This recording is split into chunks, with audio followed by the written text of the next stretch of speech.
Amén. Muy buenas noches, hermanos, ¿cómo están? ¿Están contentos? Qué alegría poder estar nuevamente aquí, poder compartir con ustedes un tema que el Señor va a hablar a nuestros corazones. Y antes de empezar, quisiéramos tal vez dar la bienvenida a aquellas personas que vienen por primera vez, personas que tal vez están invitadas o personas que tal vez se están acercando después de mucho tiempo. Por favor, por aquí en esta zona hay un invitado que viene por primera vez. Queremos conocerlos. Levanten su mano. Muy bien. Ahí tenemos por aquí. Por aquí, alguien que viene por primera vez. Muy bien. Por aquí. Por esta zona de aquí, tal vez alguien que viene por primera vez. Muy bien.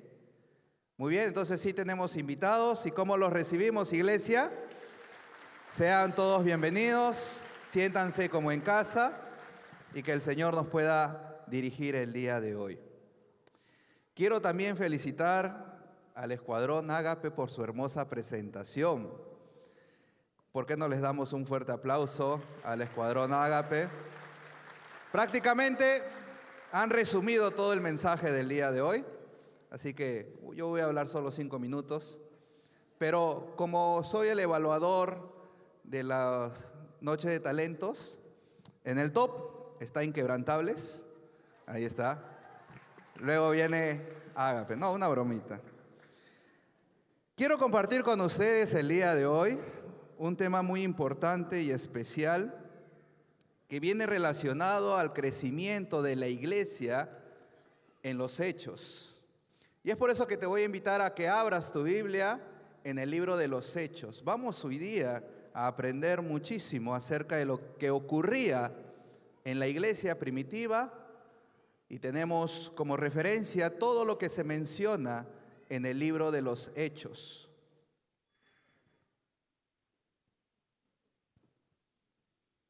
Y vamos a leer 3 pasajes que nos van a describir un poquito acerca de lo que vamos a hablar el día de hoy.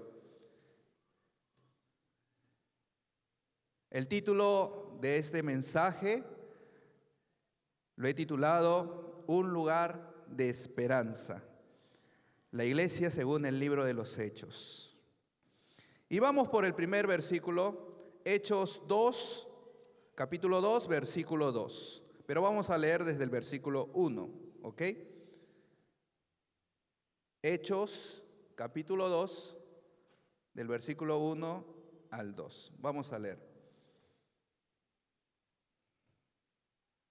Cuando llegó el día de Pentecostés, estaban todos, ¿cómo? Unánimes juntos. Y de repente vino del cielo, ¿qué cosa? Un estruendo como de un viento recio que soplaba, el cual llenó, ¿qué cosa llenó? Toda la casa donde estaban sentados. Mira, primer versículo. Vámonos ahora más adelante, volteemos una página. Hechos 2:46. Hechos 2:46. Ahí cerquita nada más. Y dice, y perseverando, ¿cómo? Unánimes, cada día, ¿dónde? En el templo, y partiendo el pan. ¿Dónde partían el pan? En las casas. ¿Qué cosa? Comían juntos con alegría y sencillez de corazón. Segundo versículo. Vamos por el tercero. Nos vamos a Hechos 5:42. Ahí nomás volteamos unas páginas. Hechos 5, versículo 42. Y dice, y todos los días, ¿en dónde?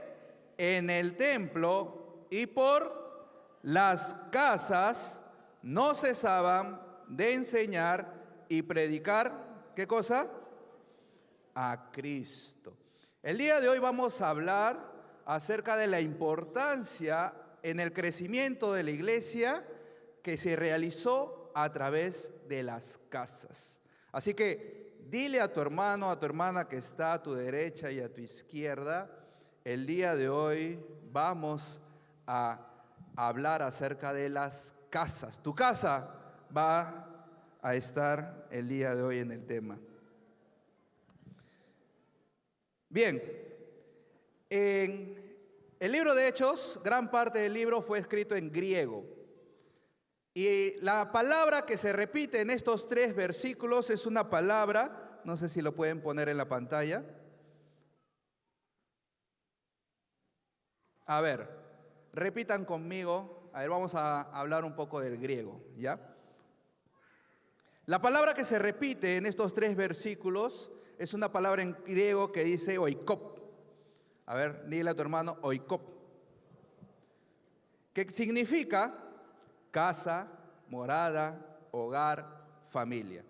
En estos 3 pasajes hemos podido identificar 3 sucesos ocurridos en las casas.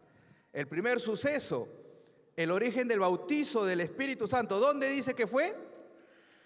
Mira, hemos repasado lo que decía Hechos 2:2 y dice, y de repente vino del cielo un estruendo como un viento que soplaba, el cual llenó toda la casa donde estaban reunidos. Mira, en una casa fue donde los primeros cristianos recibieron la llenura del Espíritu Santo. Siguiente suceso, se promovía la unión. Dice que en las casas se compartía el pan. Compartir el pan era parte de una tradición en familia. Era como cuando en Navidad nos reunimos para comer panetón y chocolate a las 12 de la noche, o algunos que celebran, se reúnen para comer su arroz árabe con su pavo, etc.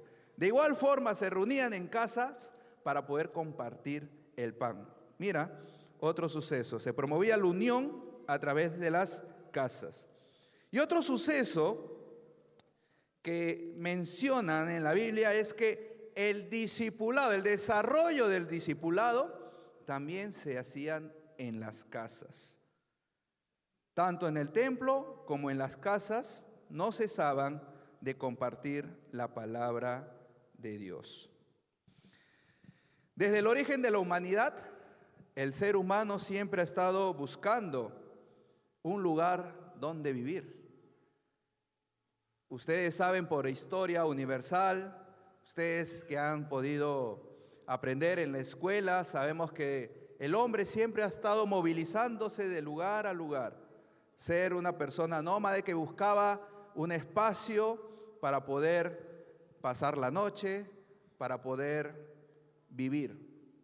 Hasta que llega un punto en el que se establece en un lugar y a ese lugar le puede tal vez llamar casa. Tal vez a ese lugar le puede llamar vivienda. Pero las viviendas que tenemos ahora en la actualidad no eran como las que eran en los orígenes. Ahí tengo una imagen donde tal vez nos puede reflejar cómo eran las casas primitivas. Las primeras casas donde el ser humano vivía eran tal vez cuevas, eran tal vez recintos que encontrabas en la naturaleza. Tal vez algún ser humano habrá vivido debajo del árbol, en la sombra, etc. Pero a ese espacio donde la persona vivía le llamaba casa y le llamaba hogar. Sin embargo, esto ha evolucionado, la sociedad ha traído nuevos conceptos acerca de las viviendas. Ahora hablamos de que para ser feliz debemos tener una casa mínimo de 1000 metros cuadrados, tener una mansión, tener una casa de 6, 7 pisos.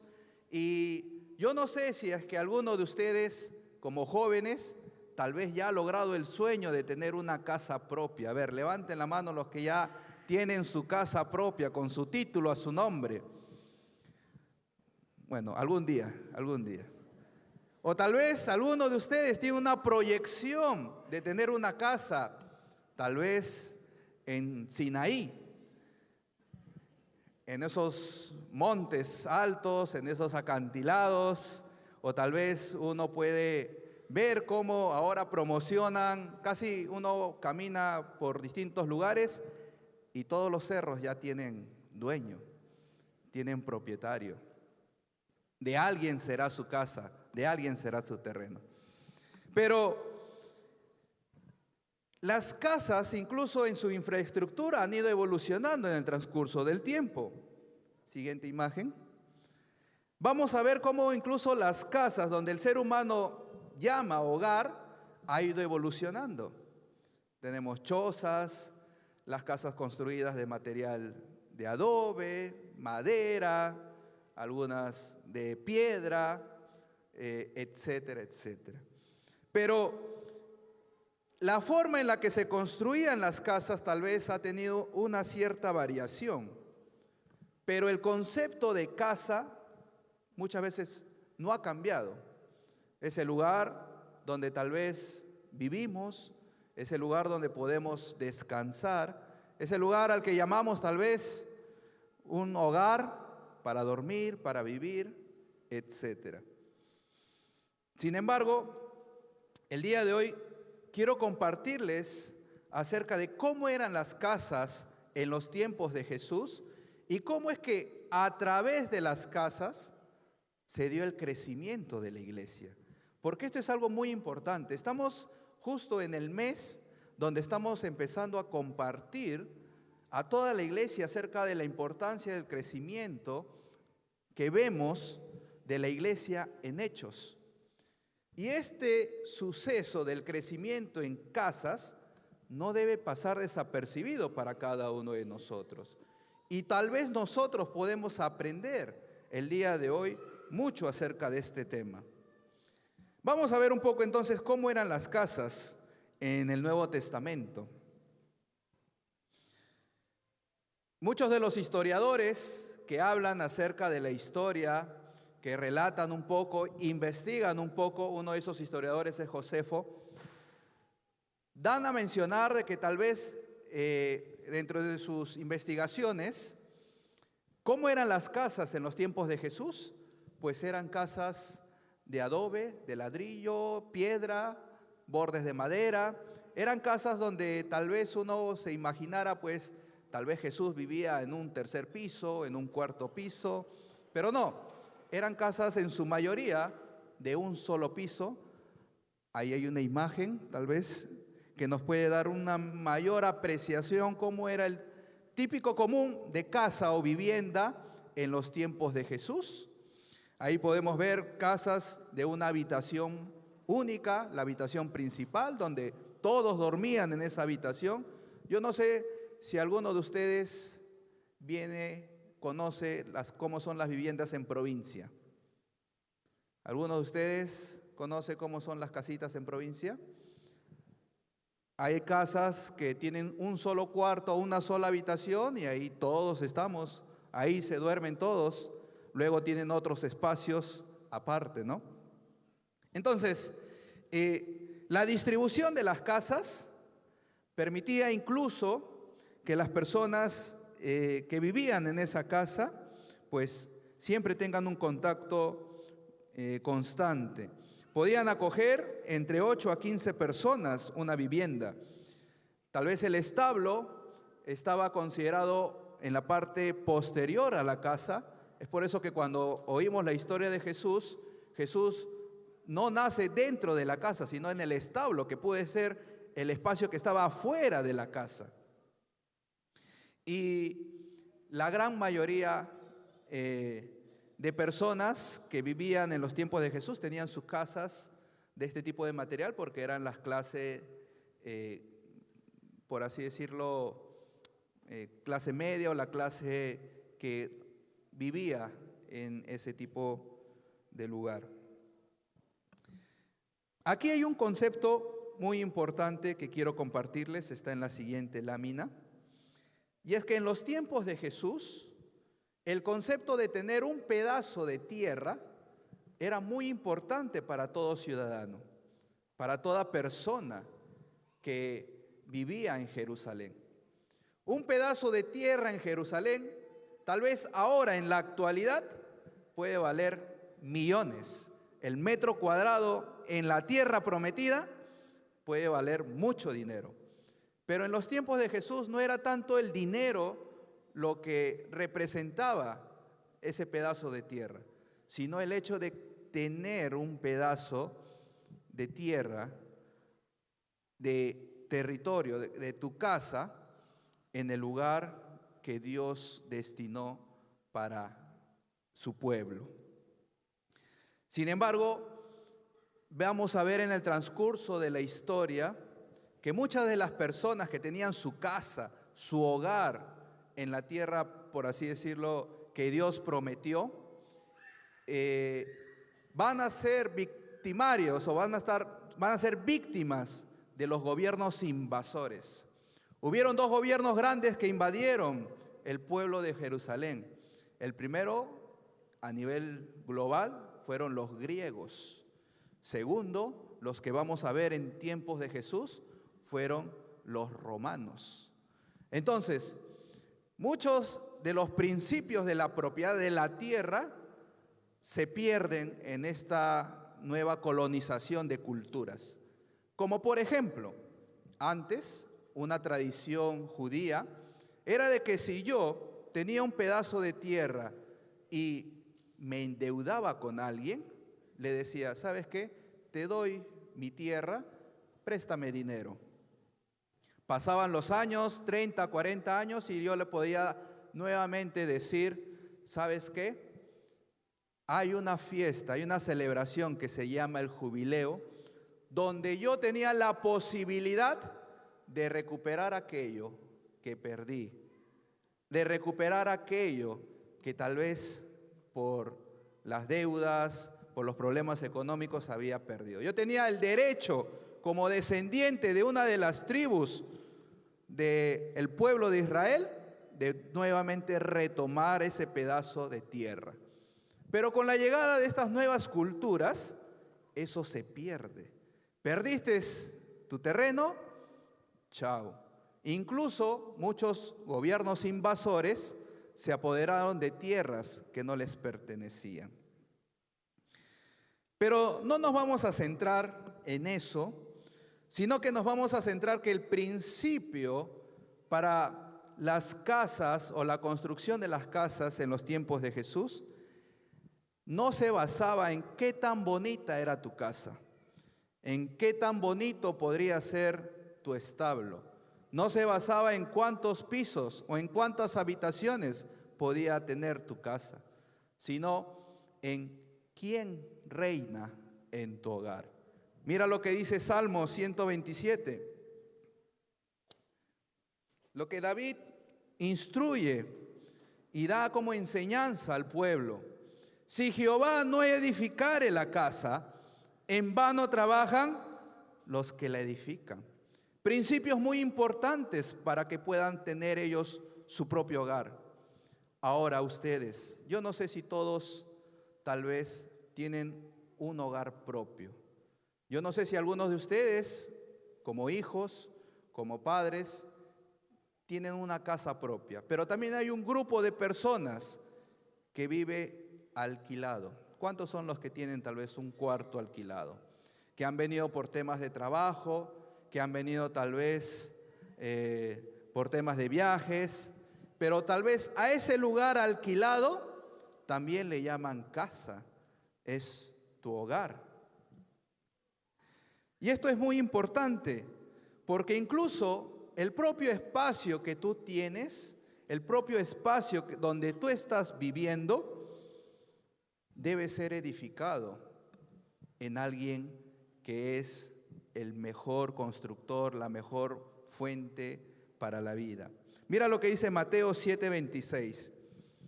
Pero cualquiera que me oye estas palabras y no las hace, la compararé a un hombre insensato que edificó su casa sobre la arena. Y cuando Jesús da a entender este relato, esta historia, este ejemplo a los que le seguían, les comentaba y les empezaba a hablar acerca no tanto de la casa material que ellos tenían, sino realmente de esa casa o hogar al que ellos llamaban que era su propia vida. ¿En quién fundamentarían su propia vida? Y nos vamos a centrar ahora en uno de los puntos muy importantes, y aquí quiero detenerme, y es acerca del discipulado en las casas. Hemos visto un poquito el contexto de cómo eran las casas en el Antiguo Testamento, perdón, en el Nuevo Testamento. Sin embargo, aquí va a primar algo muy importante. Es que en ese espacio donde estaban las casas, surgió una revolución, surgió el comienzo de una nueva historia en la vida de los cristianos. Y eso fue algo muy trascendental.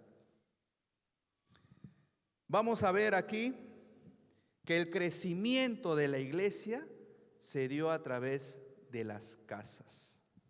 Y mira, esto es algo muy importante porque tal vez uno pensará, bueno, el crecimiento solo se dio los días domingos, donde todos asistían para poder venir al culto y listo. Sin embargo, aquí en la propia palabra de Dios, en Hechos 5:42 menciona, y todos los días en el templo y en las casas no cesaban de enseñar y predicar a Jesucristo. El crecimiento como estrategia fue a través de las casas. ¿Y por qué las casas?, se preguntarán. ¿Por qué tal vez no fue en las plazas?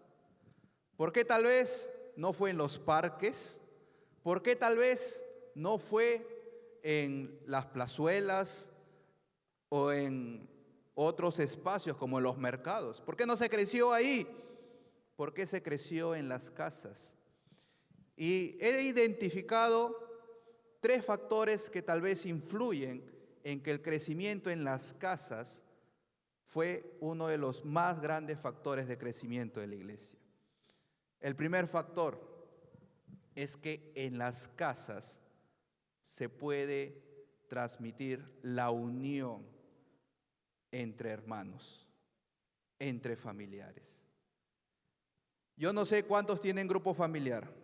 A ver, levante la mano. ¿Cuántos asisten a su grupo familiar? Muy bien. Aún hay muchos que todavía no asisten. Pero miren, hagamos un ejemplo. ¿Cómo es las reuniones que ustedes tienen en su grupo familiar? Son grupos pequeños de 20, 30 personas que se reúnen los jueves o sábados y tienen la posibilidad de conversar, tienen la posibilidad de poder acercarse uno al otro, tienen la posibilidad de poder estar más unidos. En la Biblia nos enseña y nos menciona que dice que en las casas partían el pan. Tenían ese espacio para poder socializar, algo que tal vez en el culto, en el templo, no se podía hacer de manera más libre. Pero en tu casa tienes la posibilidad de poder generar esa confianza, de poder transmitir la unión, la hermandad. En tu casa tú eres más libre. Yo no sé cuántos son hogareños y cuando reciben visita de sus amigos, uy, va a venir Marcos, uy, va a venir Mateo, uy, va a venir Geraldine, etcétera. Voy a prepararle algo. Voy a preparar, no sé, voy a comprar un chistriz, voy a comprar una gaseosa, pero algo tengo que hacer para la visita que llega. Compartes. Te sientes feliz cuando tienes visita en tu casa. Transmites unión, compartes. Ahí justamente este principio. El segundo principio que vemos que se desarrolla en las casas es que podemos encontrar un acercamiento directo con las personas. Mira, las casas en los tiempos de Jesús no eran casas de 1000 metros cuadrados, no cabían más de 100 personas, cabían entre 8 a 15 personas y era un espacio para poder acercarnos. Y tal vez, ¿cómo estás? ¿Cómo te ha ido? Preguntar a aquel que está a tu costado, a tu derecha, izquierda, y decirle, ¿Cómo te fue esta semana? En las casas es que podemos tener ese acercamiento con estas personas. ¿Saben? Todos estamos cansados del trabajo. Todos estamos cansados de los estudios. Todos estamos estresados del tráfico.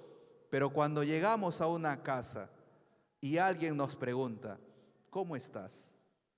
A veces te cambia el ánimo, porque ves el interés de esa persona que se acerca a preguntar algo por ti. ¿Cómo te sientes? ¿Te puedo ayudar en algo? Hay un acercamiento más ameno, porque somos pocos y porque podemos en un grupo pequeño congeniar.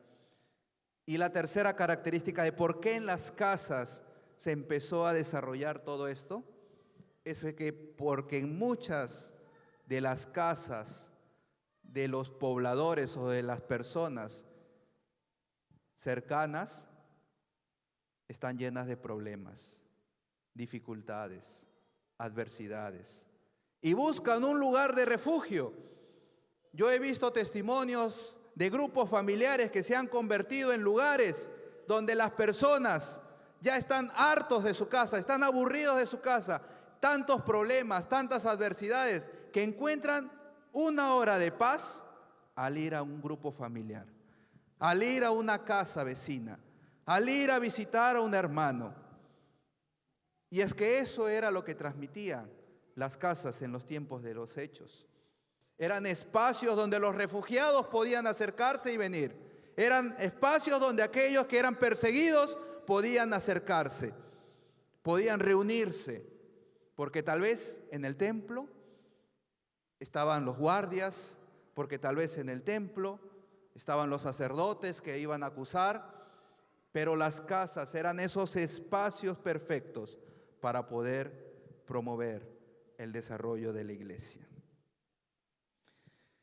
Pero el crecimiento no se da solamente porque digamos en las casas vamos a hacer reunión. No. Muy bien lo dice aquí como una de las estrategias en Hechos 5:42, y dice que no se cesaba de enseñar y predicar de Cristo en las casas. Tres cosas muy importantes en esta estrategia. La primera es que se discipulaba en las casas. Nosotros tenemos el proceso de trabajo en grupos familiares. Tenemos dos momentos: el proceso de la evangelización y el proceso de consolidación. Y esto es muy importante porque tal vez en nuestras reuniones de culto nos es muy difícil tal vez generar un discipulado más personalizado a cada uno de los nuevos convertidos. Pero en las casas podemos tomarnos el tiempo para poder acercarnos unos a otros y poder consolidar, discipular. En las casas podemos tener un tiempo más ameno para desarrollar la oración, la predicación. Y algo que muchos de los grupos he estado observando y también he escuchado, podemos mejorar la amistad. Algo que conecta muy rápido en las personas que asisten a las casas, en los grupos familiares, es cómo los tratan, es cómo los reciben, es cómo después, tal vez incluso de la propia reunión, el anfitrión prepara un cafecito, preparan el líder unos pancitos, y tal vez alguien que llega al grupo familiar ve ese gesto, ve ese recibimiento y puede conectar rápidamente. También esta estrategia es muy bien utilizada porque tal vez los entornos, aquí por ejemplo en el culto, hablamos de temas generales, temas tal vez directos, pero tal vez en los grupos o en las casas podemos hablar temas específicos, temas más directos. Por ejemplo, yo no sé si hay grupos familiares que están ubicados en zonas que llamamos las zonas peligrosas, donde tal vez uno puede contar su testimonio. Miren, en esta zona de aquí hay drogadictos, en esta zona de aquí hay personas que se dedican a vender marihuana, etcétera. Y el grupo familiar puede dedicarse a orar y trabajar en ese tipo de situación. Pero es a través de las casas que tenemos un modelo de crecimiento. Es a través de las casas que el Señor incluso nos está enseñando aquí, que podemos usar las casas para poder discipular y para poder compartir el Evangelio. Pero quiero avanzar un poquito más y compartirles que las casas no solamente son el espacio físico que tenemos. Una casa no solamente son las 4 paredes, el techo, la escalera. Una casa no solamente tal vez es el comedor, los muebles, sino que una casa puede convertirse en un hogar. Hay muchas personas que tal vez pueden tener la casa más bonita, pueden tener la casa más grande, pero no lo consideran un hogar. Hay personas que tal vez pueden decir, mira, yo tengo mi casa de 4 pisos, mi casa de 3 pisos, pero en esa casa de 4, de 3 pisos, reina la violencia, reina la discordia entre los hijos, los hermanos se pelean. Y tal vez en esa casa no pueden llamarle hogar. Tal vez tú provienes de una casa humilde. Tal vez tú provienes de una casa que no es tuya, que la alquilas. Pero tal vez ese lugar se ha convertido en tu hogar. ¿Y qué es lo que determina que llamemos a nuestra casa hogar? ¿Qué es lo que puede determinar que incluso en nuestro grupo familiar, las casas donde estamos nosotros, podamos llamarle hogar? Lo que determina que se convierta en un hogar, una casa, es lo que nosotros podemos definir como los lugares de esperanza. Para que tu casa se convierta en un hogar, debe tener un propósito, debe tener un sentido. Hay muchas casas frías, hay muchas casas que cuando tú ingresas no sientes el calor de hogar. Hay muchas casas que cada uno de los habitantes que vive en esa casa, muchas veces ni se saludan, ni expresan amor. De nada va a valer tener una casa bonita por fuera, cuando por dentro todo está un desorden. Pero ¿a qué le llamamos hogar? ¿A qué le podemos llamar hogar? Le podemos llamar hogar a aquella casa o vivienda que nosotros consideramos pueda convertirse en un lugar de esperanza. Tu casa puede convertirse en un hogar, en un lugar de esperanza para muchas personas. Hay personas que están afuera viviendo en casas con problemas. Hay muchos jóvenes, hay muchas personas que provienen tal vez de hogares o casas disfuncionales. Padres que se separan, niños que crecen sin la figura paterna. Hay muchas personas que incluso observan la violencia desde muy niños en sus casas. Y el concepto que tienen de casa es el concepto de violencia. Mi casa es un lugar de bulla, mi casa es un lugar de desorden, mi casa es un lugar tal vez donde todo es gritos, amenazas.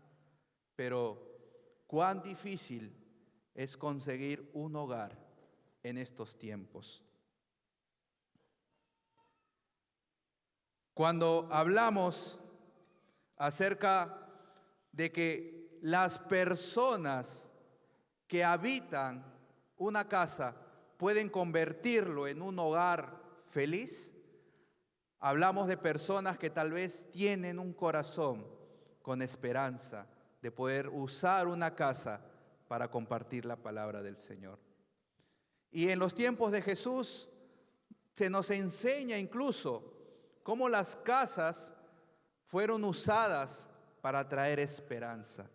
¿Cuántos se acuerdan la historia de este paralítico que fue traído por sus 4 amigos y que al ver que Jesús estaba en una casa, ellos se acercaron y observaron que era difícil llevar al paralítico hacia Jesús porque toda la casa estaba llena? Sin embargo, la casa en su infraestructura ya no daba para alguien más. Sin embargo, los amigos que tuvieron esperanza en que su amigo paralítico pueda sanarse, hicieron todo lo posible para llevarlo hacia Jesús. ¿Qué hicieron? Abrieron el techo y pudieron bajar al paralítico para que llegue a Jesús. Es decir, convirtieron esa casa de reunión en un lugar de esperanza, en un hogar de esperanza para que esta persona paralítica pueda recibir a Jesús. Tú y yo podemos convertir cualquier lugar donde vayamos en un hogar de esperanza. Tú y yo podemos transmitir esperanza en cada una de las casas donde estemos. Las casas pueden convertirse también en lugares de salvación. ¿Cuántos son anfitriones aquí? ¿Cuántos dan sus casas para que en las casas se comparta el evangelio? ¿Cuántos dan sus casas? ¿Cuántos dan sus salas para que en mi sala se pueda compartir el evangelio y se puedan ganar vidas, se puedan ganar almas para Cristo? Tal vez tú tienes una sala grande, tal vez tú tienes una sala con muebles, muy bonita, pero ¿sabes para qué lo usas? Para las fiestas. ¿Para qué lo usa tu familia? Para poder realizar reuniones con música, cumpleaños. Pero tal vez puedes usar tu sala, puedes usar tu casa, tu vivienda, para que sea un lugar de salvación, para que la salvación llegue a las personas necesitadas, para que la salvación pueda llegar a esas personas que necesitan conocer de Cristo. Tu casa, tu hogar, puedes abrir las puertas de tu hogar para compartirlas.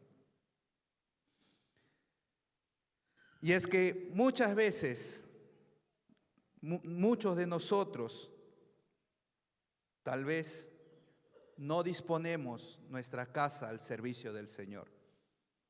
Tal vez hasta nos da miedo de compartir nuestra casa para las cosas de Dios.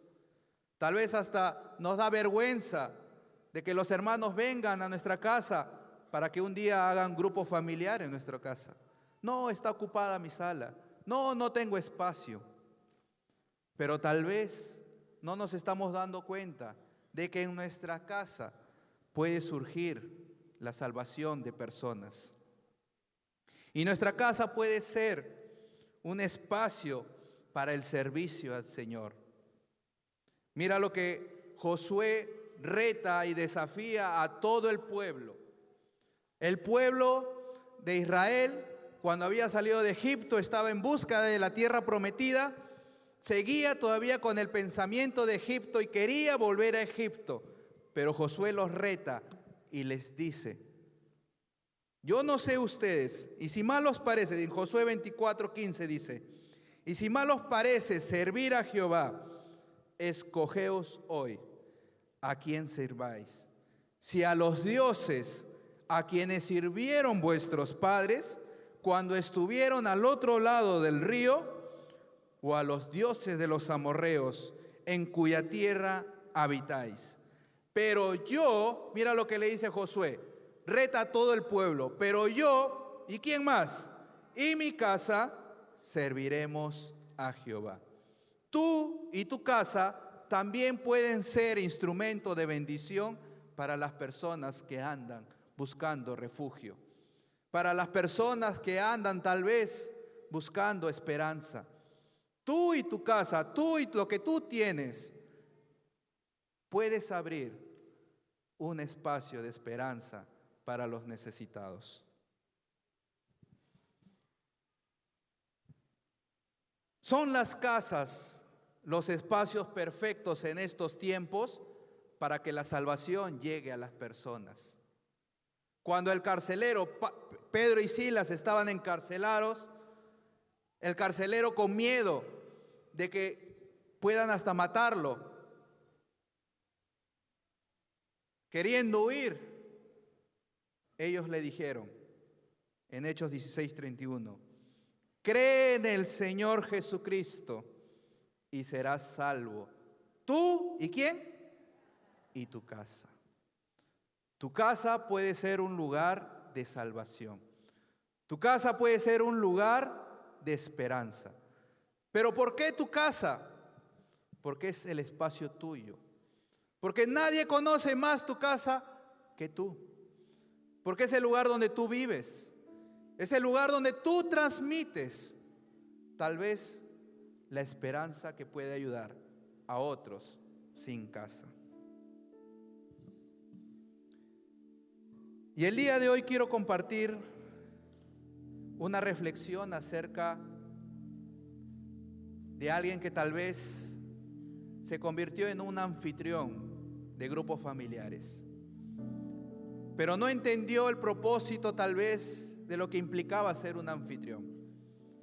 Este joven recibió tal vez la propuesta de poder abrir su casa para que en su casa haya un grupo familiar. Y el joven aceptó sin tal vez conocer la amplitud de lo que significaba ser un anfitrión. Este joven abría la casa los jueves, los sábados, y el joven le dice al líder, ¿de qué hora a qué hora va a ser el grupo familiar? Y el joven le dice, el líder le dice, de 7 a 9. Y el anfitrión, primera vez, abre la casa y como la encontraba, se la daba a las personas, al líder. La casa necesitaba limpiarse, la casa estaba un poco sucia, la casa tenía trapos, estaba un poco descuidada. Pero él, bueno, aquí está la casa. Ustedes me dijeron que querían mi sala, ahí está mi sala. Más ya no les puedo dar. Después, el joven miraba su reloj, 8:50, 8:55, 9, se para la puerta, abre, muy bien hermanos, son las 9, adiós. Y él por mucho tiempo estaba con esa actitud, porque no entendía lo que se hacía en su casa. Hasta que un día llegan unos parientes, unas familias suyas a su casa y se sorprenden de que haya una reunión. ¿Qué es esa reunión, Martín? Son de la iglesia. Y él recibe algo que tal vez lo conmociona. ¿Podemos asistir, Martín? Sí, si quieren. Yo a veces no voy, yo a veces voy. Pero si quieres, si no, conversamos acá de la familia. No, a ver, hay que ir. Y los familiares bajan del segundo piso y entran a la sala. Y ese día, sus familiares, que eran los más alcohólicos de todo el pueblo, los que tal vez uno pensaba, estos nunca más tendrán un cambio de vida, se entregaron al Señor. Sus vidas cambiaron. Y este joven, Martín, que era el anfitrión, se empezó a sorprender. ¿Qué ha pasado? ¿Qué es lo que ha sucedido en mi casa? Y Martín empezó a entender que el espacio que él estaba abriendo era un lugar de esperanza. Luego vino una madre soltera. Se acercó y dijo: por favor, ayuda. Por favor, no tengo qué comer. Y Martín no sabía qué hacer. Voy a llamar al líder, ya, porque yo no tengo nada que darte. La madre de familia volvió nuevamente a insistir: por favor, no tengo nada que comer. Y Martín se encontró en una encrucijada. ¿Qué hago? Y una corazonada lo llevó a invitar a esta madre de familia: vente el jueves y toma hora para que te compres algo. Y Martín habría pensado que son como de los muchos que solo vienen a pedir comida y nada más. No creo que regrese. Pero el jueves, 7 en punto de la noche, esa madre estuvo primera en su casa porque necesitaba un cambio de vida. Y Martín se sorprendía porque decía: pero esta no es la iglesia, esta es mi casa. ¿Cómo en mi casa puede surgir todo esto? Y es que no es tanto el lugar, sino son las personas que hacen de una casa un hogar. Es tú y yo que a donde vayamos, a donde estemos, podemos traer esperanza a las personas. Es tú y yo que donde estemos, en el grupo familiar donde vayamos o asistamos, podemos convertir esa casa de 4 paredes en un lugar de esperanza, en un lugar de salvación, en un lugar de crecimiento. Y es por eso que es muy importante que trabajemos en las casas. Es muy importante que trabajemos en los hogares, con las familias. Hay familias que lo han perdido todo. Hay familias y hogares que se sienten desamparados. Hay hogares que han perdido la esperanza.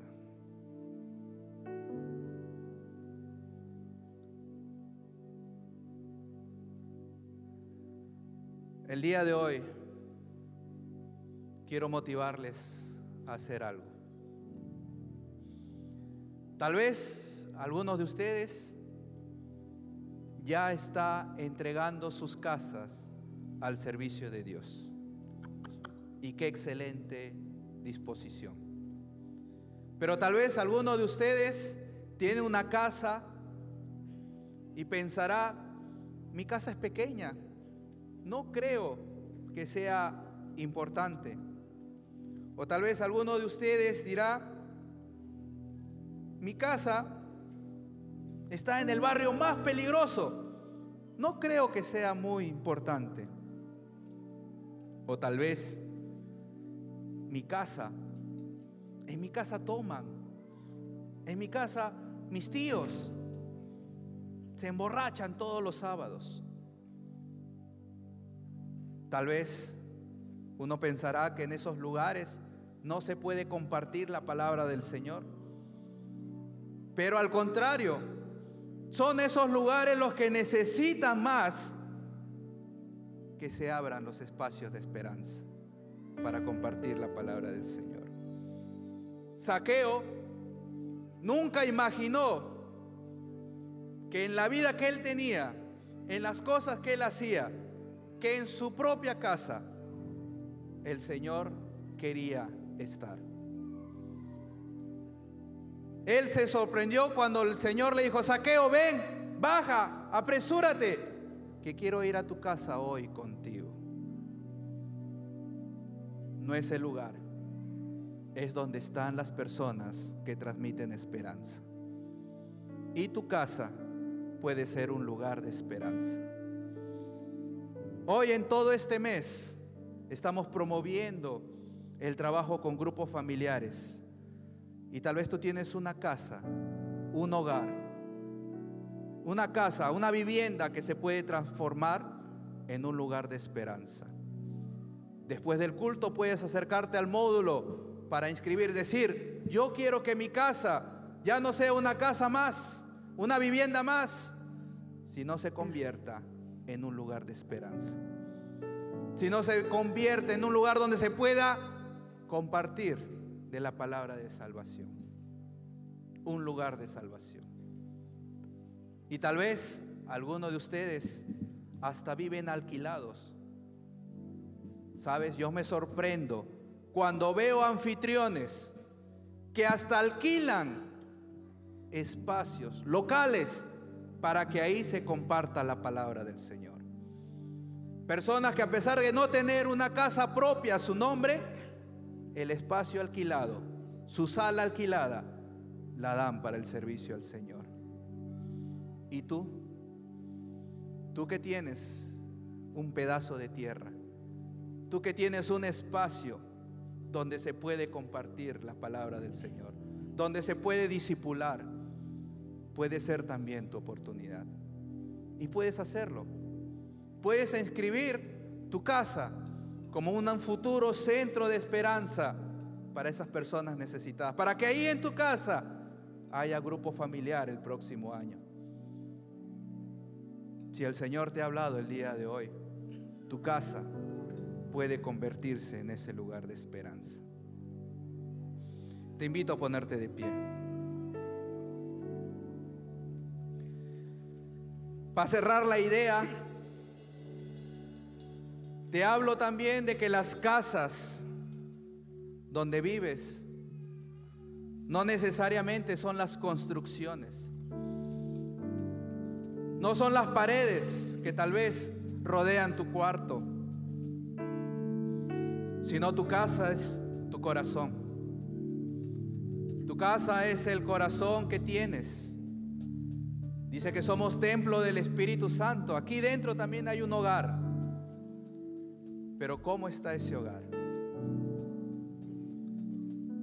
Tal vez tu hogar, tu casa está vacía.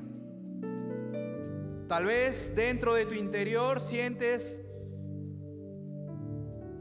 vacía tu vida.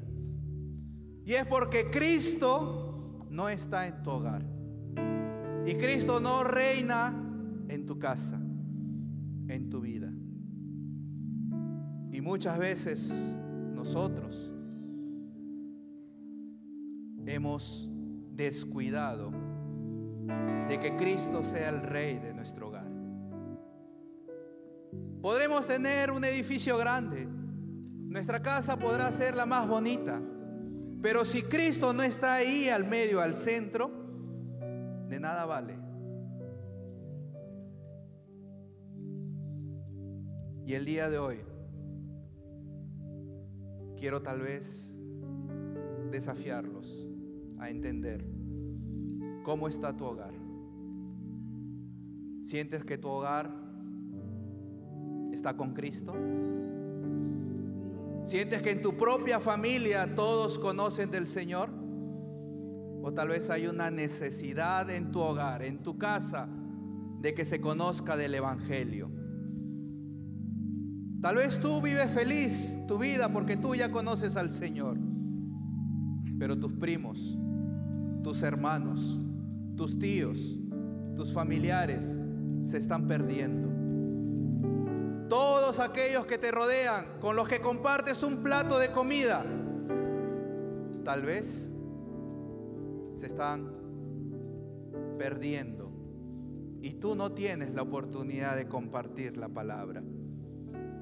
Se acercan las fiestas y todos dicen: hay que reunirnos por Navidad, hay que reunirnos por Año Nuevo, hay que celebrar en familia. Pero ¿de qué familia podemos hablar si Cristo no está en el centro de ese hogar? Y yo quiero hoy retarlos a cada uno de ustedes y quiero decirles que tomen una decisión. ¿Cuántos quieren ganar su casa para el Señor? ¿Cuántos quieren decirle al Señor: Señor, mi casa te necesita? Señor, mi familia te necesita. Señor, en mi casa, necesitamos que tú estés en el centro. Y hoy quiero orar por aquellas personas que quieren decirle al Señor: Señor, ven a mi casa, ven a mi hogar. Vengan aquí adelante. Quiero orar por todas aquellas personas que tal vez sienten en su corazón ese desafío de que oremos por sus familias, por aquellas personas que tal vez son integrantes de su familia, pero no conocen al Señor. Y esas casas donde ellos viven son casas llenas de destrucción. Tal vez hay familias que tienen problemas, luchas, adversidades. Hay casas que están viviendo al borde de la muerte. Hay casas que cuando uno entra todo es destrucción. Hay casas que se respira muerte,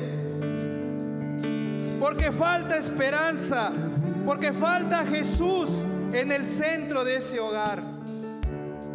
Y hoy vamos a orar para que el Señor pueda interceder y para que tú te levantes como un estandarte para poder predicar en esa casa, en ese hogar.